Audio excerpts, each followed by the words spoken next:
So yan guys, ipaprank natin si ate na nawala tong pera dun sa sa incheck. Yan, start na natin ha. Titignan natin reaction niya. So yan guys, papunta na ako.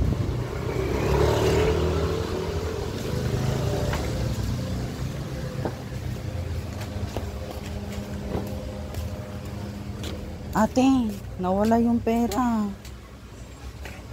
Bakit? Grabe ka naman. Paano ba ginawa mo? Nilagay ko lang sa bulsa yun. Bulsa ba? Butas ba yung bulsa mo? Hindi naman. Laki-laki ng pera na yun. Grabe ka naman. Paano mo bukas ginawakan? Nilagay ko lang sa bulsa yun eh. Paano ngayon gagawin natin dyan? 4,000 pa naman yun.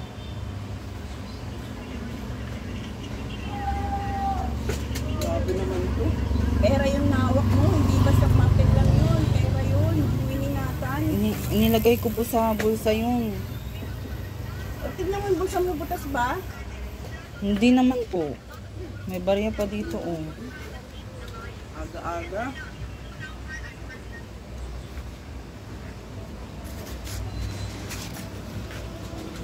Paano ngayon yan?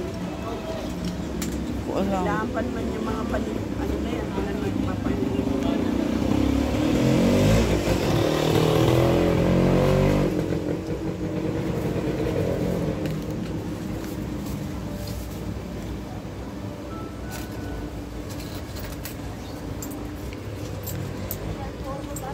Aga-aga. Hindi kung magkano lang yun, 4,000 yung ton, hindi ko yung ginawa mo.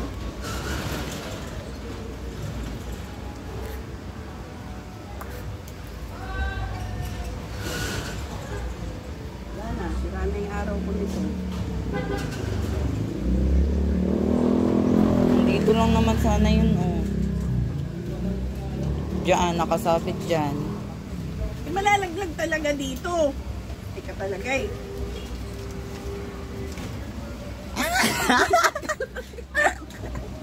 Peste ka talaga, Son. Alam ko pa trauma na ako dito dahil meron dati ako inutusan na wala din daw pera na pulsa niya. 4,500 din yun. Ito. Yung mukha nang na-prank. Yung mukha na-prank. Ano ba? Bye! Wala. Sarado yung incheck. Sarado yung incheck. Ka talaga? And, satisfied. Na-prank si ate. Huwag mo ako pinaprank dahil ako may trauma na ha. Mayos ka. Laking pera pa naman to. Uulitin yan.